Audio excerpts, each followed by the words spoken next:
All right, so in this video, we're going to be looking at an example of calculating a continuous income stream and its present value. So suppose that we have a continuous income stream that is given by this equation, 200 plus 10t coming in over the course of the next 10 years, and it can earn 4% interest per year. What is the present value of that income stream? So this is our integral that we're going to set up for this. And the present value is going to be based on the amount of time that we are going to be receiving that income stream. Our income stream function itself, which in this case is going to be 200 plus 10t. And then our rate of investment, which will be 0.004. Now, if you have a constant as your continuous income stream, then this is not a big deal because you can just pull the constant out of the integral, and you can integrate it without any difficulty. But in this case, since t is involved, we're going to need to integrate this using integration by parts.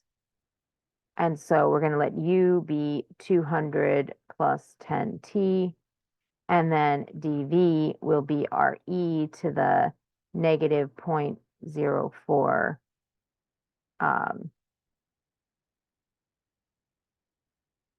We can use t for all these variables. In the original equation, I didn't want to use t in the exponent and in the function, but since we're integrating to a constant, we can keep our t's in our equation, dt.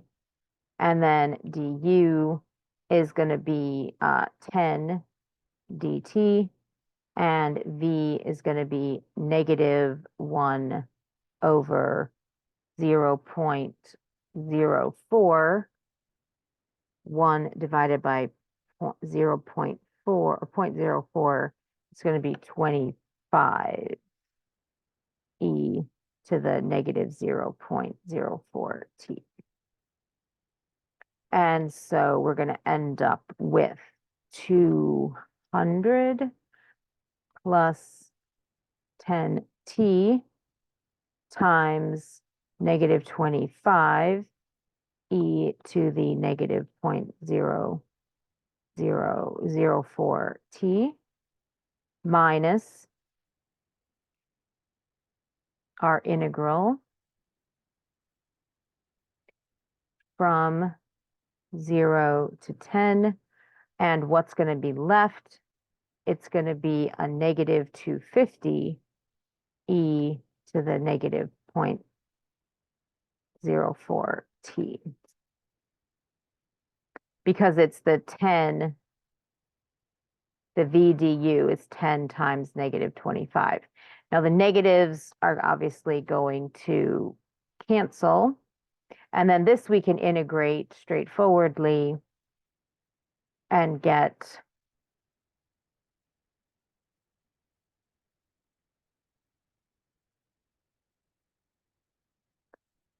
a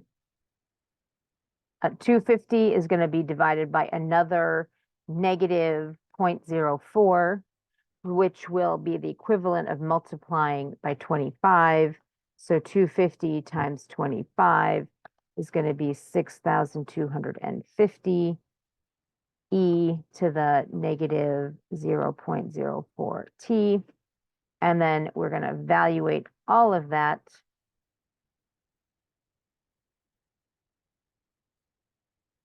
between 0 and 10.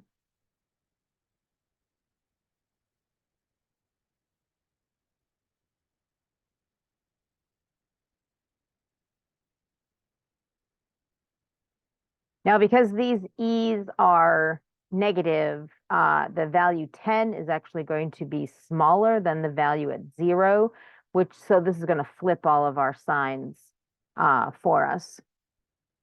So we're going to end up with 200 plus 10 times 10 is 100, and then negative 25 e to the negative 0.04 0.4 because 0.04 times 10 is just 0.4, and then minus 6250 e to the negative 0.4. And then we're going to subtract when t is 0, so that'll be 200 times negative 25. E to the 0 will be just 1. And then minus a minus will give us a plus 6250 e to the 0. And so when we evaluate all of that, let's simplify a little here. So 200 and 100 is going to be 300. And let's do some multiplying. 300 times 25 is going to give me 7,500, but that's going to be a negative.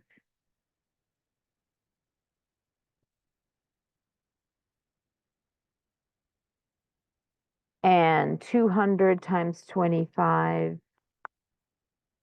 is going to give me a 5,000, but that's because it's negative, negative is going to be a positive.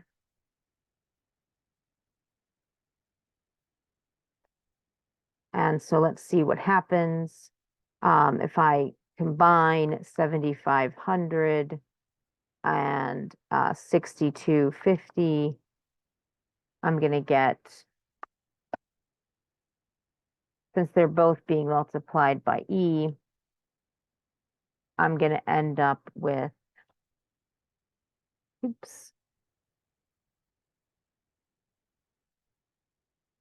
my constant being 13,750 and 5,000 and 6,250 is going to be 11,250.